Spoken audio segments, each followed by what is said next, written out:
Constable James Mukhwana, currently in custody over the killing of blogger Albert Ojwang, has broken his silence, revealing chilling details about what transpired on the night of June 7, 2025, while Ojwang was held at the Central Police Station. In a damning statement recorded before the Independent Policing Oversight Authority, Mukhwana has directly implicated OCS Samson Talam, claiming that he acted on instructions issued from the Deputy Inspector General Langat. According to Mukhwana, he was ordered to discipline Ojwang once he was brought in. This is his second statement to IPOA, having recanted an earlier version in which he claims he and fellow officers conspired to conceal the truth. And as Ben Kurino reports, through his lawyers, the officer is seeking protection.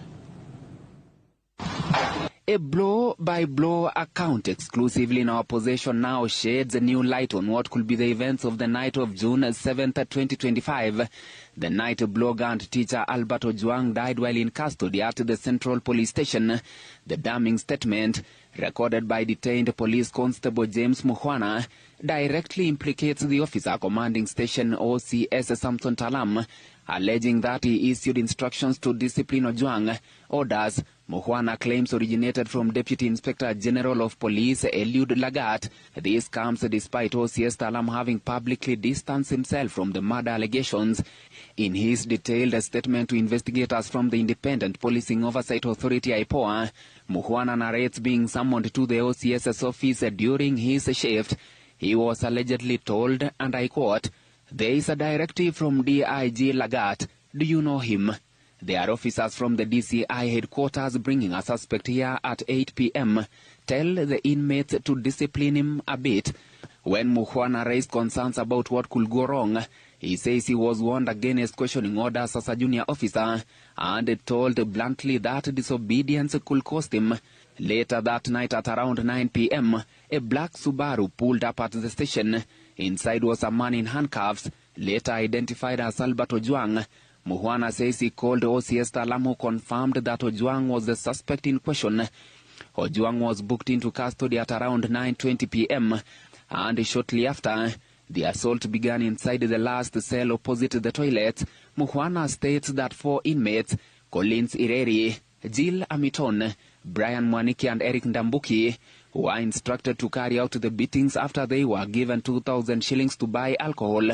As the beatings escalated, Mukhwana claims he and another officer, Police Constable Kemani, rushed in to stop the torture. Ojwang was found bleeding, leaning against the wall. Mukhwana says he immediately asked the Deputy OCS Samuel Nganga to take Ojwang to hospital. It was around 10 p.m. when he left for home. The following day, on June 8th, he began receiving numerous calls from colleagues asking if he had heard what had happened to Ojwang. When he reached out to Nganga for clarity, he was advised to call the OCS. OCS Talam reportedly brushed off his concerns, telling him things were not bad and that they were safe. But by June 11th, Mukhwana had been summoned by IPOA to record a formal statement.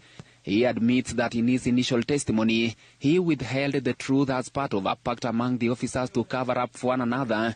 However, he later discovered he was being made a scapegoat by his colleagues. Haunted by guilt, Mukhwana says he returned to IPOA on June 12th and asked to record a second truthful statement. He was arrested and taken to Capitol Hill Police Station, where his second statement was taken.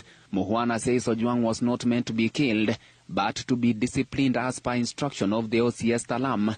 Through his lawyers, Mukhwana has now requested placement under witness protection, stating he is ready to tell the whole truth. Mukhwana's legal team says they won't be seeking his release on bail, citing concerns over his personal safety. The lawyers claim they have been trailed and intimidated by individuals believed to be police officers, and a formal complaint has been lodged at the Capitol Hill Police Station.